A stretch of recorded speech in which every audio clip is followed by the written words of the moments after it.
Saya dengar itu salah satu tanda diterimanya taubat adalah kita tidak melakukan kebiasaan lama kita. Apakah itu berarti taubat kita gagal?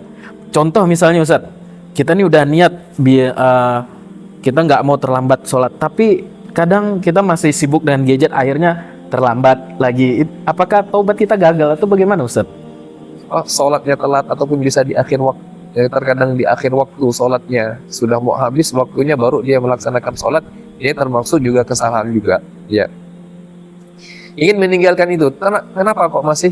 Ya, apakah taubatnya tidak diterima sama Allah Subhanahu Wa Taala? Maka jangan kita berprasangka bahwa setiap kita bertobat kepada Allah, Allah tidak mau mendengar, Allah Subhanahu Wa Taala tidak menerima taubat kita. Yang harus kita kedepankan kepada Allah adalah kita husnudzon, berbaik sangka kepada Allah Subhanahu Wa Taala.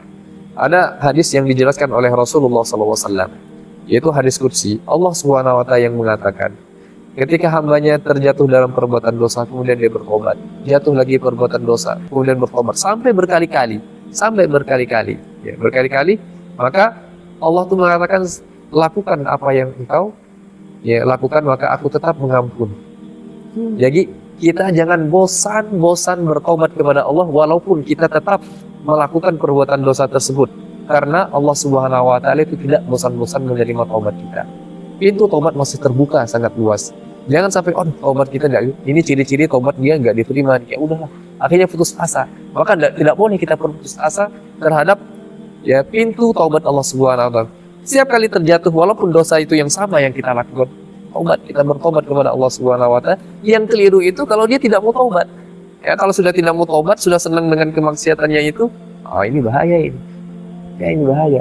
Jangan sampai Allah menutup hati kita. Kalau masih ada peluang kita bertobat kepada Allah Subhanahu Wa Taala, masih mengucapkan istighfar, masih menyadari kita ini adalah merupakan perbuatan kesalahan kita, berarti ini masih ada harapan-harapan untuk kembali kepada jalan Allah Subhanahu Wa Taala.